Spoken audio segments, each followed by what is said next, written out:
Ini udah ada di Quran. Coba buka surat 17.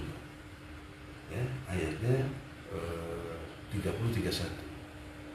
Jadi jangan dipikir COVID-nya satu musibah baru. Allah udah kasih tahu, dan ini untuk orang kafir, bukan untuk orang beriman. Di atasnya ada 19 malaikat penjaga. Nah, pertanyaan saya, kenapa 19? Kok 19? COVID-19. Oh, Quran loh ini. Bukan lagi ngarang-ngarang, ini 1500 tahun lalu. COVID baru kemarin. 19. Untuk apa? Nah, coba lanjutnya, 31.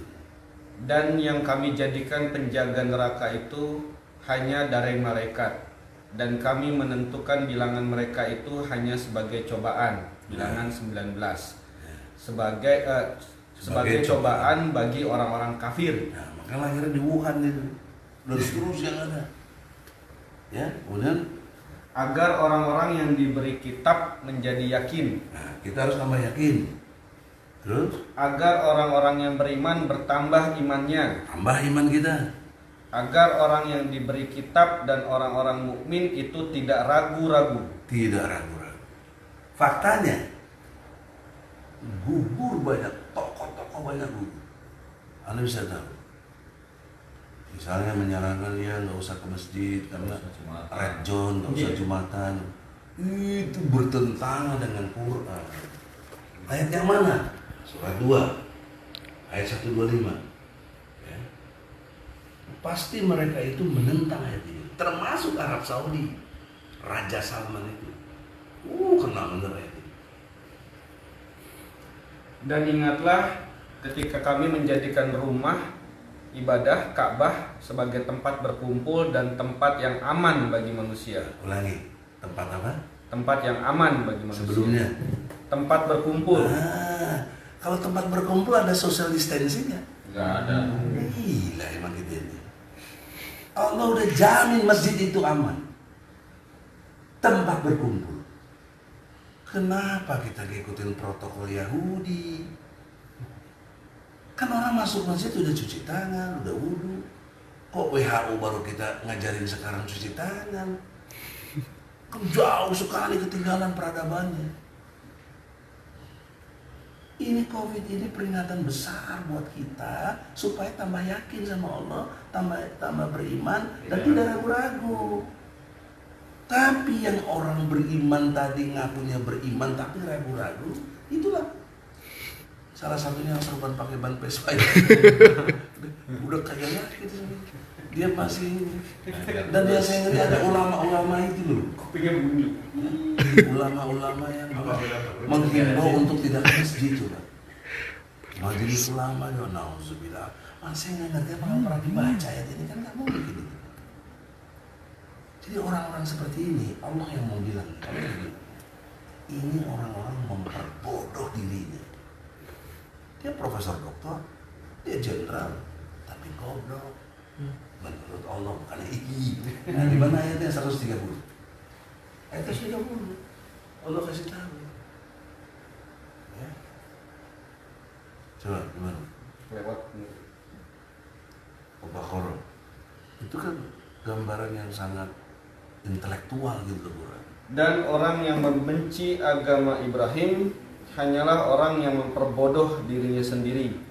Dan sungguh kami telah memilihnya Ibrahim di dunia ini, dan sesungguhnya di akhirat dia termasuk orang-orang saleh. Ibrahim punya anak dua, satu Ismail, ya, dua Ishak. Antara Ismail sama Ishak jaraknya 13 tahun. Turunan Ismail langsung kepada Muhammad, tapi turunan Ishak kepada Zakaria, Nabi Musa, Nabi Yusuf, Nabi Isa. Itu turunan dari zamannya Nabi Ishak. Tapi apa poinnya? Satu sepupu ya, satu kakek uyut. Nah, tadi masjid ajaran siapa? Makomnya Ibrahim. Diteruskan sama siapa? Muhammad. Nah, orang-orang yang benci kepada masjid, akhirnya dia menutup masjid. Apa haknya Raja Salman kok menutup Mekah, Madinah? Orang nggak bisa pergi haji, orang nggak bisa umroh. Orang kayak begini nih, Anda buka Al-Baqarah 114. Ngeri loh, termasuk yang di sini gubernur apa? Aduh, kok nggak baca Quran saya. Dan siapakah yang lebih zalim daripada orang-orang yang melarang di dalam masjid-masjid Allah untuk menyebut namanya dan berusaha merobohkannya? Mereka itu tidak pantas memasukinya kecuali dengan rasa takut kepada Allah. Mereka mendapat kehinaan di dunia dan akhirat mendapat azab yang berat. Kan dengan melarang ke masjid sama juga masjid itu roboh apa tidak? Roboh, nggak sholat, nggak ada sholat apa? Nah, itu problem serius bangsa kita. Hari ini kejadian di seputar kita ini. Contoh, onnya aja ya. Kita ke masjid sama-sama, entah di mobil, entah naik motor, pegangan. Sampai mesti dipisahin. Itu on apa enggak? Keluar nongkrong satu lagi. Coba. Baru asal tadi, wah dilarang gue aja dah. Selamat. Dengan kepada Allah, tambah yakin itu. Ya. Dan mereka itu dapat kehinaan. Jadi hina profesor dokter kok on begitu dan lain sebagainya. Ya. Maka untuk itu kita harus tetap memakmurkan masjid. Surat 9:18. Tidak boleh ada yang ditakuti selain Allah. Jadi cara berpikir strukturnya begitu. Konkret, nggak ada. Siapa yang mau berani nyalain saya? Saya Quran, ente apa? Sesungguhnya yang memakmurkan masjid Allah hanyalah orang-orang yang beriman kepada Allah dan hari kemudian, serta tetap melaksanakan sholat, menunaikan zakat, dan tidak takut kepada apapun kecuali kepada Allah. Maka mudah-mudahan mereka termasuk orang-orang yang mendapat petunjuk. Coba, tidak takut pada apapun. Oh, kalau untuk sholat Jumat, surat 62 ayat 9. Triliunan sekalipun kalian ada transaksi, tinggalkan jual beli itu. Ini antum nih, udah triliunan kali, tinggalkan. Kalau saatnya Jumat, nggak boleh. Kamu nggak juga. Kok ini enak aja masjid ditutup, nggak boleh sholat Jumat. Tapi mal boleh. Tapi mal buka. Coba cek. Wahai orang-orang yang beriman, apabila telah diseru untuk melaksanakan sholat pada hari Jumat, maka segeralah kamu mengingat Allah dan tinggalkanlah jual beli. Yang demikian itu lebih baik bagimu jika kamu mengetahui.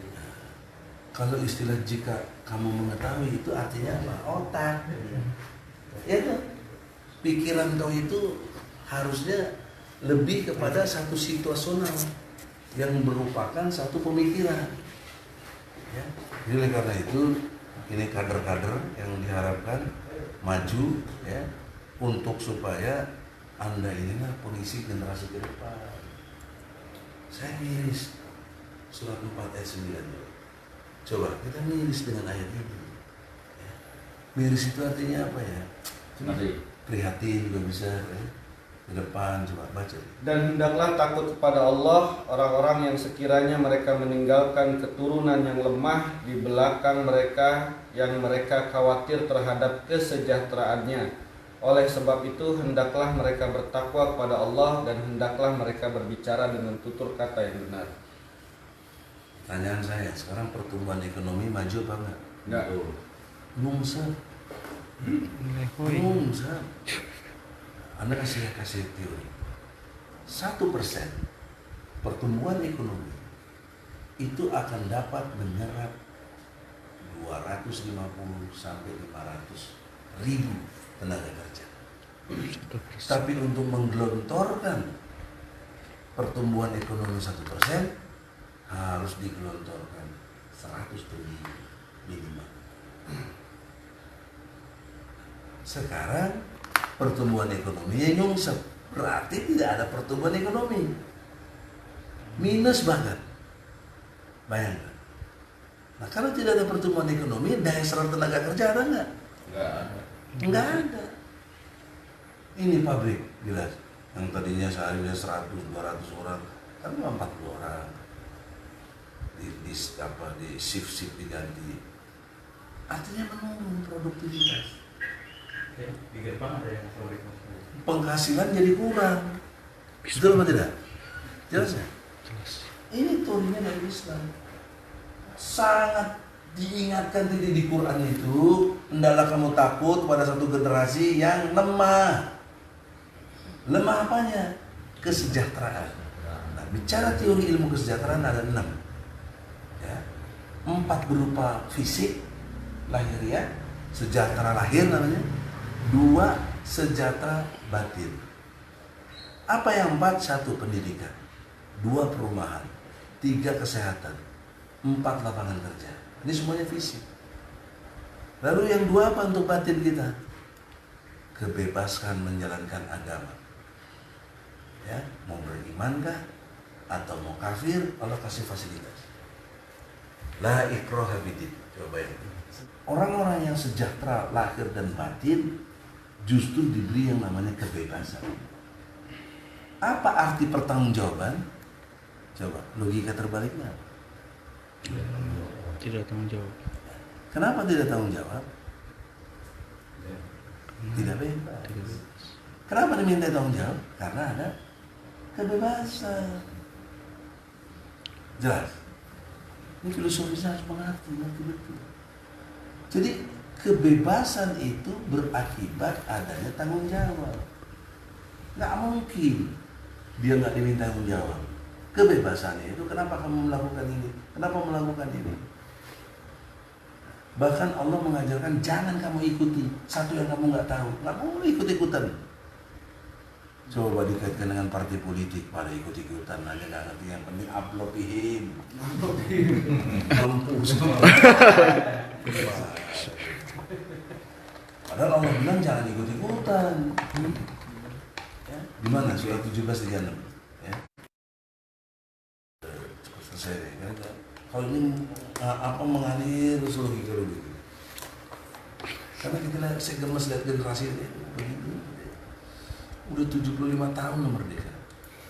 Pertumbuhan ekonomi kita malah nyungsep. Coba. Dan janganlah kamu mengikuti sesuatu yang tidak kamu ketahui, karena pendengaran, penglihatan, dan hati nurani, semua itu akan diminta pertanggungjawabannya. Ya, pikirlah, pendengaran, penglihatan, dan hati akan meminta tanggung jawab. Kenapa? Allah udah kasih kebebasan. Pakai otak dulu. Afala taqilun, afala tazakarun. Allah udah kasih penglihatan, kamu bisa lihat apa saja. Allah udah kasih pendengaran, kamu bisa dengar apa saja. Tapi akan dimintai tanggung jawab.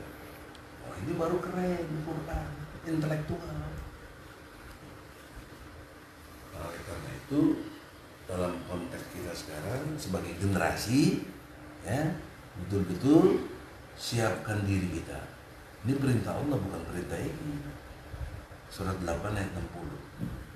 Nah ini terus biasanya Anda mikir ini serius, kita mungkin jarang ketemu. Teori-teori yang saya sampaikan nanti Anda putar-putar aja lagi di video ini. Nanti bisa viral, Anda juga bisa hafal, Anda ngerti. Minimal ayat-ayat Quran yang saya ulang-ulang ini, ya, saya sampaikan ini, Anda mengerti. Surat 8 ayat 60. Dan persiapkanlah dengan segala kemampuan untuk menghadapi mereka dengan kekuatan yang kamu miliki dan dari pasukan berkuda yang dapat menggentarkan musuh Allah, musuhmu dan orang-orang selain mereka yang kamu tidak mengetahuinya, tetapi Allah mengetahuinya. Apa saja yang kamu infakkan di jalan Allah, niscaya akan dibalas dengan cukup kepadamu dan kamu tidak akan dizalimi atau dirugikan. Ada berapa poin? 1, persiapan. Ya, perintah Allah untuk siapkan dengan. Kedua, apa? Kualitas diri. Kekuatan. Dengan kekuatan. Ketiga, efeknya harus menggentarkan musuh. Sekarang dengar siapa? Ini siapa namanya? Ahmad. Hah? Ahmad. Ahmad. Kira-kira di seputar sini kalau dengar Ahmad pada takut apa enggak? Biasa aja. Biasa aja. Kau tidak berkualitas. Adanya kau sama kau nggak ada sama aja. Jadi suntik mati itu. Gitu. Tapi azan ya tidak maksud muji-muji. Dia punya pabrik, dia punya ini. Tidak ada dia repot. Jadi adanya dia menggenapkan, tidak adanya dia mengganjilkan. Itu hadis Nabi. Artinya orang itu berkualitas. Nah, gimana Ustaz Dewa juga tuh berkualitas, kita sama-sama mengkualitaskan diri kita yang serius dalam konteks tegaknya agama Allah. Ya? Nah, kalau kondisi kita udah orang dengar kita aja gentar, itu udah satu. Sama halnya sekarang kalau kita lihat Amerika, orang gentar kalau lihat tentara Amerika, karena dia berkualitas. Terlepas di lapangannya gimana, tapi kualitasnya masih ditakuti seluruh dunia. Nah itu hanya bisa kalah dengan orang-orang yang beriman dan bertakwa. Karena tentara Amerika itu bayaran, jelas. Kita enggak militer. Nah, jadi kesimpulannya, saudara-saudara, iman dan takwa hanya kepada Allah. Allah lah yang pantas diibadahi. Tidak boleh ada yang tidak diibadahi kecuali kepada Allah. Allah. Yang lain-lain itu sebagai suplemen saja. Karena ending hidup kita pasti meninggal. Nah Allah sudah kasih tahu surat 18 ayat 110. Ini ending kehidupan kita. 18 ayat 110. Karena ujung dari kehidupan kita kan kematian. Nah, sebelum itu menjemput kita, apa yang Allah kehendaki. Itu. Jadi arah hidup kita ini benar. Saya belum pernah tahu ayat 110 surat 18 Al-Kahfi 110. ya, ayat terakhir.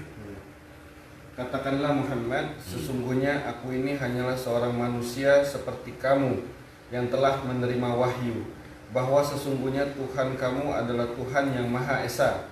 Maka barang siapa yang mengharap pertemuan dengan Tuhannya, maka hendaklah dia mengerjakan kebajikan dan janganlah dia menyekutukan dengan sesuatu pun dalam beribadah kepada Tuhannya.